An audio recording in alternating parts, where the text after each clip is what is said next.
Y recordemos, esta semana ya comenzó el nuevo periodo extraordinario de sesiones. Hubo en noviembre y diciembre, ahora también. Hay por ahora poco movimiento. Se sabe que hoy Patricia Bullrich en el Senado va a reunirse con los senadores de las bancadas aliadas por la reforma laboral, y en diputados por ahora la actividad está bastante más lenta, muy burocrática. De hecho, recién ahora el presidente de la Cámara, Martín Menem, le ha solicitado a las bancadas que propongan los nombres de los diputados que van a integrar las comisiones que deben tratar. Por un lado, el acuerdo Mercosur-Unión Europea, se va a constituir la comisión del Mercosur, y por el otro, las comisiones de legislación penal, familia, niñez y adolescencia, que van a tener que debatir los proyectos del régimen penal juvenil. Pero por ahora viene lento. Lo que nosotros vamos a hacer es seguir profundizando en este debate que, como venimos diciendo, se lo vende exclusivamente como un tema de cambio de la edad de imputabilidad, reducirlo, bajarlo a 14, 13, los proyectos son distintos, pero lo cierto es que es mucho más que eso, un régimen penal juvenil. Y para saber qué más representa un régimen penal juvenil, vamos a hablar con precisamente un juez penal juvenil de la provincia de Buenos Aires. Estamos en comunicación con Elvio Raúl Ramos, que está a cargo del juzgado de garantías del joven número 1 de Quilmes. Doctor, muchísimas gracias por estar con nosotros. Hola, buenos días, gracias por convocarme. Y si fuera únicamente una baja de edad, con modificar la ley actual, le hubiese alcanzado. Poner 16, bajar, eliminar 16, poner 14, 13. En realidad es un cambio de régimen. Y esto es importante porque ya hace 45 años que tenemos la misma ley que es anterior a los tratados internacionales que la República Argentina suscribió, entre ellos la Convención de los Derechos del Niño, lo cual nos está hablando de una legislación no solo anticuada, sino obsoleta, y que no se adecua a la necesidad de una política de penal juvenil o de protección juvenil en estas situaciones, ¿verdad? Ok, o sea que era necesario actualizarla. Ahora esta actualización, estas propuestas, ¿van en favor del menor o en todo caso de la sociedad? Todavía no sé cuál es el texto que va a enviar o que ya envió el Ejecutivo a la Cámara de Diputados. Tengo entendido que la intención era enviar el dictamen de comisión del año pasado. Pero bueno, al respecto hay una serie de comentarios que hay que hacer. No se trata de una ley que favorezca la reinserción social. Yo creo que es una ley estrictamente punitiva, más allá de que incorpora una serie de instituciones necesarias, como las medidas, las sanciones alternativas, la amonestación, tratamientos obligatorios, prohibiciones de conducir. Sin embargo, el cariz punitivo le resta eficacia y le resta, sobre todo, convencimiento. Yo no creo que se trate de castigo, sino que se trata de responsabilización. ¿Qué quiero decir con esto? Si una ley establece como finalidad y respuesta última a la delincuencia juvenil el castigo o la pena, estamos reproduciendo situaciones de violencia por parte del Estado. Me explico. La delincuencia juvenil no es un tema de agenda de seguridad. Es un tema muy delicado, por supuesto. Hemos tenido en los últimos días, semanas, hechos muy violentos, pero que no requieren una respuesta desde la pena. Y este proyecto propone la aplicación de una pena incluso hasta 15 años de prisión, cuando en realidad la privación de libertad tiene que ser un medio para lograr mejores fines, como por ejemplo que el joven se responsabilice por el delito que cometió, pero también que promueva la reparación material y simbólica de lo que hizo, la social, que haya reintegración verdadera, porque son jóvenes los que normalmente el sistema penal juvenil interviene, son jóvenes con grandes dificultades en su desarrollo sanitario, educativo, psicológico, problemas de consumo, lugares donde no tienen posibilidades de formación laboral. Estamos hablando de jóvenes que no pueden conducir su vida, más allá de que los adolescentes por sí son personas en desarrollo, ¿verdad? Doctor, y precisamente hoy no es que esto es un escenario que no existe. De hecho, usted es juez de jóvenes en la provincia de Buenos Aires, donde hay un régimen de procedimientos existentes, sí, a partir de los 16 años, y con instituciones que deberían cumplir ese rol que ya existen. ¿Nos puede contar qué pasa hoy en una institución de menores con precisamente un adolescente que entró en conflicto con la ley penal, probablemente por un delito grave o menos grave, y que tiene que pasar algunos años ahí adentro? ¿Se logra el objetivo de reinserción, de educación del que está hablando? La provincia de Buenos Aires cuenta con 30 establecimientos de contención de jóvenes en situación de delito.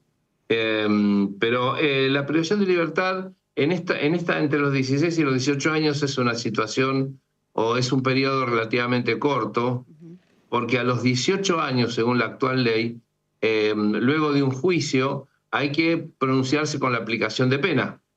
En los delitos muy graves, incluso se ha llegado a aplicar penas por arriba de los 20 años.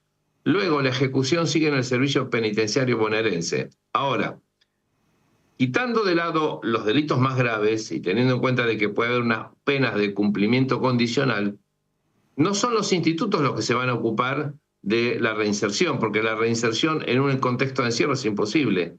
Con lo cual ahí tenemos la otra gran dificultad, porque podemos tener un buen instituto. Actualmente, cuando un chico llega a uno de estos establecimientos, tiene que hacer la educación que le resta obligatoria, tiene talleres, es decir, se los ocupa. Pero cuando recuperan la libertad no tenemos dispositivos territoriales que hagan un acompañamiento, un seguimiento, e incluso la necesidad de que el joven no vuelva con la familia o al barrio. Claro. Porque son efectores de vulnerabilidad. Entonces también deberíamos tener programas donde el joven pueda sostenerse por sí mismo en otro lugar. Esto requiere capacitación, además de recursos, que tampoco son tantos, pero sí sobre todo recursos humanos especializados. Acá es donde no estamos teniendo dificultades. La reinserción se hace en territorio, no dentro de un instituto. De manera que podríamos concluir que no sirven para el fin. No, los institutos, a ver, no tienen finalidad de reinserción. Los institutos son de contención. Cuando un juez dispone la prisión preventiva, de acuerdo a la ley provincial, analizado que hay peligros procesales, que el chico puede fugarse o entorpecer la investigación, es una medida asegurativa. No es una medida que digan, bueno, lo vamos a encerrar para que salga mejor. No, no. Quiero poner la situación en el punto justo. Entiendo. Es una prisión preventiva. Cautelarmente se lo tiene detenido a la espera del juicio. Por supuesto que dentro del establecimiento hay actividades educativas obligatorias, hay talleres, se trabaja con la contención psicológica, es decir, hay un plan de trabajo, pero no es la función, reeducar, ¿verdad? Claro. Quiero que quede claro, porque si no tenemos una sensación a veces la sensación es que después romántica o demasiado truculenta. Doctor Ramos, ahora, bueno, se reinstaló este debate, o lo reinstaló el gobierno, a propósito de un crimen de un joven que fue asesinado por menores de edad. Pero yo tengo entendido que es la excepción, que no son tantos los delitos tan graves que cometen los menores. Al menos en su juzgado, ¿cuál es el delito habitual o qué tan frecuente es que tenga, por ejemplo, un homicidio cometido por un menor de edad? Los homicidios cometidos por menores en la República Argentina representan un número, pero mínimo, absolutamente mínimo. Les voy a dar un pantallazo general. Me gusta trabajar con estadísticas porque hacen un buen reflejo de lo que pasa. Tomemos el año 24, que son las últimas estadísticas de todo el país. Recordemos que la ley actual establece que un adolescente entre 16 y 18 años va a ser juzgado siempre y cuando cometa un delito cuya pena sea superior a 2 años. Entonces tenemos ya un universo recortado. En el año 24 hubo en todo el país 4.119 adolescentes bajo juicio penal, o sea, por delitos imputables. De esa cifra, en total, fueron 850 aproximadamente los menores bajo sistema de privación de libertad. En algunos casos con un encierro de contención, en otro caso con semilibertad. Es decir, que estamos hablando de un universo menor. Para que tengan una idea, en la provincia de Buenos Aires, en el año 24, hubo 1.200.000 causas penales. De ese 1.200.000, 23.000 correspondieron a menores. Y de esos 23.000, solamente 2.000 correspondieron a causas imputables. Estamos hablando de un número ínfimo que no genera conmoción en la agenda de seguridad. Claro. Y los delitos graves son mínimos. Ahora, sí, por supuesto, los jóvenes se involucran en delitos contra la propiedad. Esto es el mayor número de delitos, ya sea con armas blancas, pero el gran arco está ubicado por hurtos, robos simples, robos agravados por armas. Hemos tenido el año pasado robos automotor, tuvimos bandas de chicos que robaban automotores. Bueno, esta es la principal franja. Ahora, homicidios, muy pocos, y en general con participación de otros adultos. Y vinculado a la narcocriminalidad, porque de hecho uno de los argumentos centrales que está ofreciendo el gobierno es la narcocriminalidad, o sea, bandas delincuentes, sobre todo que cada vez toman chicos más chicos precisamente para aprovecharse de la falta de legislación para que sean ellos los que vendan o lo que sea. ¿Esto se refleja en la estadística, ya sea de la provincia o en su juzgado? No, en mi jurisdicción, que es Berazategui y pertenece al Departamento Judicial Quilmes, prácticamente no hay homicidios. Los últimos homicidios que yo recuerdo han sido por peleas. Doctor, usted peleas, utilizaron armas blancas, no fueron ni por narcotráfico ni por robo. La incidencia de los homicidios adolescentes en la provincia de Buenos Aires no están vinculados con soldaditos o con mulas o con narcotráfico. Está vinculado, insisto, con peleas entre grupos o golpizas de un grupo a un menor. En algunas situaciones hemos tenido casos de homicidios en ocasión de robos, sí, pero son tan excepcionales que justamente llaman la atención. Y además, cada homicidio en la persona del adolescente hay una serie de elementos que vinculan o problemas psiquiátricos o en algunos casos analfabetos, aunque hayan llegado a la secundaria. Esto les va a sorprender. Sí. Y lo que estamos observando últimamente es que hay menores de 15 años involucrados en delitos con armas, donde en su familia alguno de sus familiares está privado de la libertad. Claro. En un caso recuerdo ambos padres privados de la libertad, con lo cual no hay supervisión parental, hay expulsión del sistema educativo temprano y deambulan, ¿no? Están en la calle, en situación de calle. Entonces eso es un condimento propicio para que se inclinen por el delito. Claro, es como fácil de explicar por qué llegan a una situación así. Decía en el comienzo de esta charla que, obviamente quedó obsoleta la ley, que hay que modificarla, que hay que actualizarla.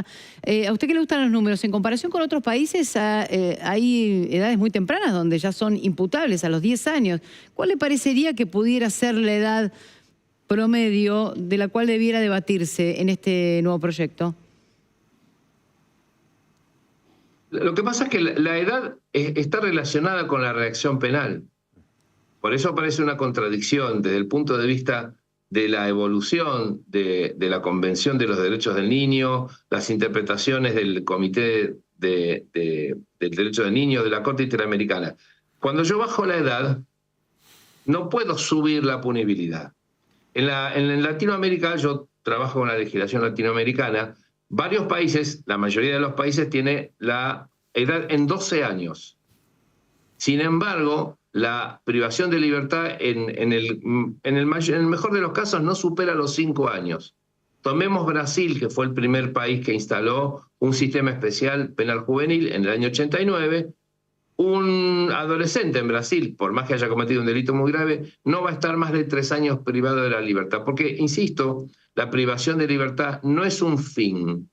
La privación de libertad no se considera condena, sino se considera contención para trabajar las vulnerabilidades. En algún caso, insisto con esto, algunos jóvenes necesitan contención.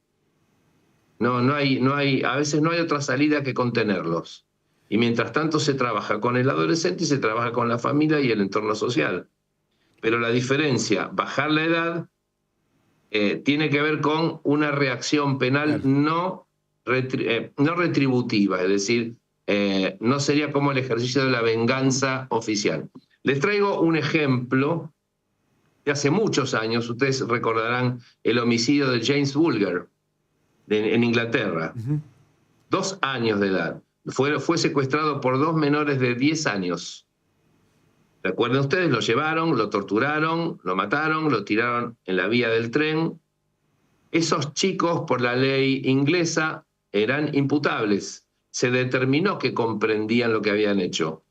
Sin embargo, se los condenó, y esto lo pongo entre comillas, a permanecer hasta la mayoría de edad en hogares de protección.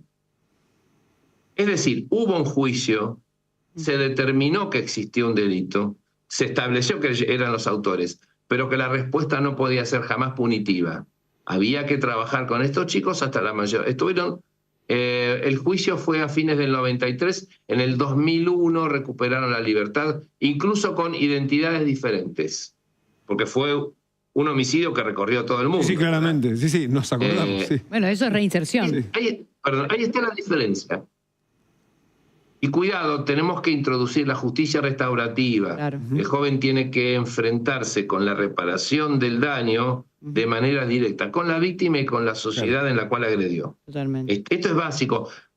Miren, yo trabajo con la suspensión de juicio a prueba en delitos que en general van a llevar condena condicional. Hay propuestas de suspensión. ¿Qué hacen los chicos? Trabajan para la comunidad, sociedades de fomento, clubes. Y la comunidad a veces puede estar cerca a la víctima, digamos, para decir, bueno, también puedo trabajar para mi víctima en el caso, por ejemplo, de un delito contra la propiedad. Cuando es contra la vida es más difícil, uno se imagina. Bueno, la ley provincial de víctima nos obliga de alguna manera a invitar a la víctima a participar en distintos actos procesales. Y ha sucedido el caso en alguna audiencia que víctima y victimario se reconocieron y se disculparon. Existe en algún momento dado esto de la reparación simbólica, más allá de que haya una reparación material, que se paguen los daños, claramente. el costo de lo robado, etc. Y el trabajo en la comunidad al joven le sirve, primero, para reconocer que el voluntariado es bueno, y segundo, para saber que también tiene que trabajar en su entorno, ¿verdad? Y esto es eficaz, y yo creo que esto debe ser una piedra angular de cualquier futura legislación penal juvenil. Doctor, le agradecemos muchísimo su tiempo, muy interesante, sobre todo para sumar argumentos a la discusión en el que no quede solamente esta idea de bajemos la edad, metamos preso a todos y resolvemos un problema de los demás, ¿no? Claro. Como si fuese, parece, la solución. Gracias, doctor. Le respondo, yo dejé algo pendiente. No veo con malos ojos que se reduzca la edad a 14 años. Yo creo que establecer los 14 años nos permite a nosotros llegar antes al ingreso a la vía del delito. Esto yo lo estoy viendo, primero que no es un gran número de chicos que por debajo de los 16 se involucren en delitos, con lo cual es manejable. Pero estoy viendo que algunos chicos de 13, 14 años han entrado al delito y no han sido oportunamente abordados. Y entonces reiteran. Reiteran porque son llevados además de las narices por adultos, ¿no? Esto queda claro. Entonces, no me parece mal a los 14. No promuevo la baja de la edad. Pero si me preguntan, digo, los 14 años es una edad razonable para empezar a trabajar desde la responsabilización y desde la protección, ¿eh? Tengamos en cuenta esto. Quedó clarísimo, doctor. Muchas gracias por la respuesta y por todo este abanico de pensamientos que nos sirve para debatir. Un poquito de información internacional.